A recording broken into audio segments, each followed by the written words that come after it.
এই রেসিপিটার জন্য আমি পাকা রং ধরেছে এরকম আম নিয়েছি, তবে কাঁচা আমেও হবে। আর রংটা দেখুন পুরো স্বচ্ছ কাঁচের মতো হয়েছে। এবার দেখুন তো কত সুন্দর লাগছে দেখতে।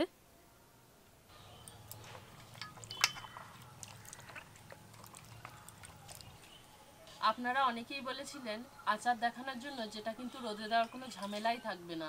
আজকে আমি বানাবো কাঁচা আমের এমন একটা আচার যেটা কিন্তু রোদে দেওয়ার কোনো ঝুঁকি ঝামেলা কিচ্ছু নেই, অথচ কিন্তু এটা 6 থেকে 7 মাস পর্যন্ত ভালো থাকবে।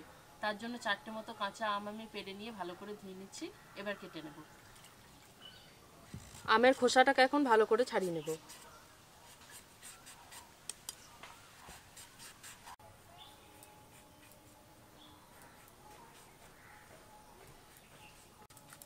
আমের খোসাটাকে ভালো করে ছাড়িয়ে নিয়েছি, এবার পিস করে নেব।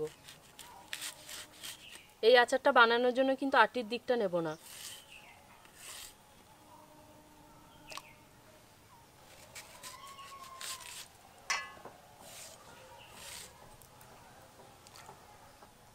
আটির দিকটা বাদ দিয়ে যতটা শ্বাস আছে ততটা কেটে নেব।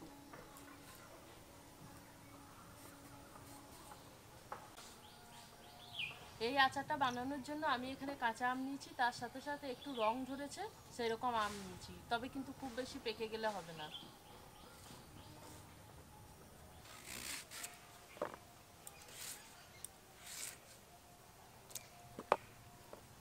এখন আমি আচারের মশলাটা বানিয়ে নেব। কিছু শুকনো লঙ্কা নিয়েছি, শুকনো লঙ্কাগুলো প্রথমে ভেজে নেব। ঝাল অনুযায়ী আমি এখানে 4টে শুকনো লঙ্কা নিয়েছি।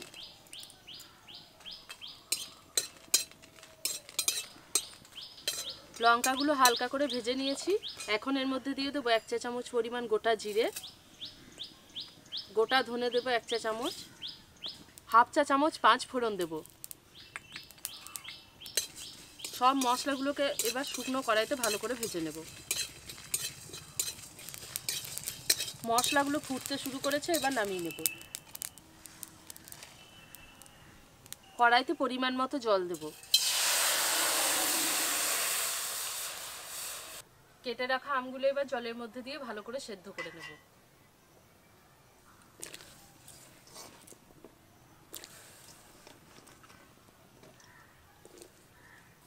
এবার এর মধ্যে দিয়ে দেব স্বাদ মতো লবণ। আমগুলোকে এবার ভালো করে সেদ্ধ করে নেব।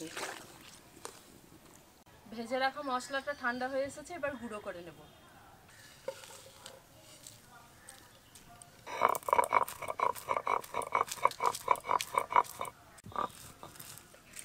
এই মশলা কিন্তু খুব বেশি একদম মিহি করে গুঁড়ো করব না, একটু গোটা গোটা থাকবে।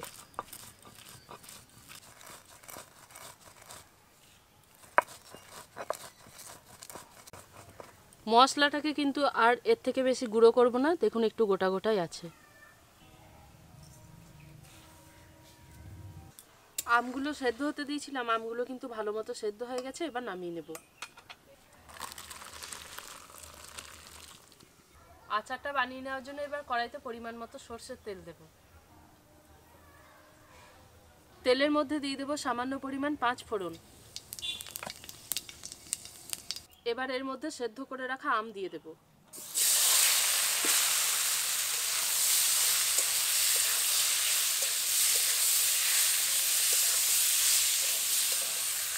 তেলের মধ্যে আমটাকে কিছুক্ষণ ভালো করে নেড়ে নিয়েছি। এবার এর মধ্যে অন্যান্য মশলাগুলো দিয়ে দেব। লবণ দেব স্বাদ মতো, হলুদ গুঁড়ো দেব, আর দেব সামান্য পরিমাণ কাশ্মীরি লঙ্কা গুঁড়ো।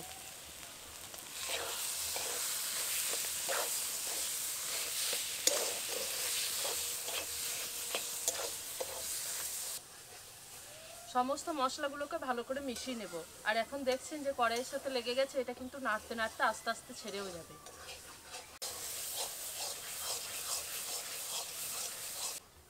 আমের আটি এবং খোসা বাদ দিয়ে আমি এখানে আমের শাঁসটা নিয়েছি 500 গ্রাম পরিমাণ, সেই অনুপাতে এখানে চিনি দেবো প্রায় 200 গ্রাম পরিমাণ। যেহেতু আমটাকে সেদ্ধ করে জলটা ফেলে দিয়েছি, টকটা তাতে একটু কমেই গেছে, তার জন্য চিনির পরিমাণও কিন্তু কম দিচ্ছি।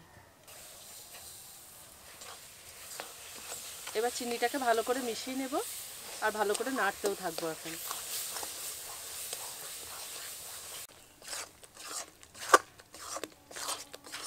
চিনিটা গলে একদম নরম হয়ে গেছে। এবার এটাকে ভালো করে নেড়ে চেড়ে অল্প তাপে একদম শুকনো করে নেব।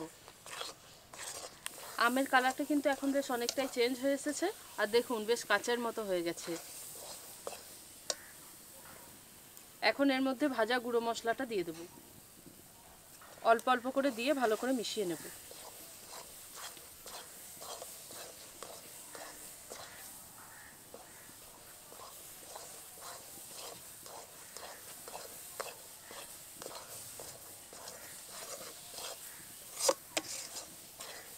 আমের কাতটা কিন্তু এখন বেশ অনেকটাই শুকিয়ে এসেছে, আর কড়াই থেকে উঠেও যাচ্ছে, তবে একটু চটচটে আছে, সেটাকে ভালোভাবে শুকনো করে নেব।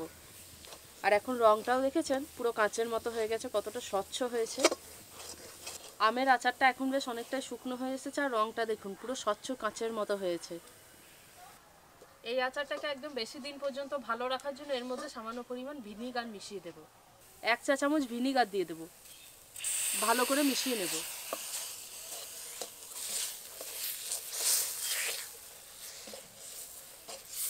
আর দেখুন এখন কিন্তু আচারটা পুরো কড়াই থেকে উঠে আসছে। আর কিন্তু আচারটাকে পাকাবো না, এবার এটাকে নামিয়ে নেব।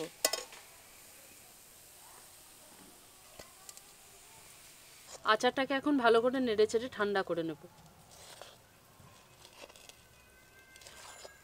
আমের আচারটা কিন্তু এখন বেশ অনেকটাই ঠান্ডা হয়ে এসেছে, তবে কিন্তু পুরোপুরি ঠান্ডা করলে হবে না, হালকা গরম থাকতে থাকতে এগুলোকে পাকিয়ে নেব।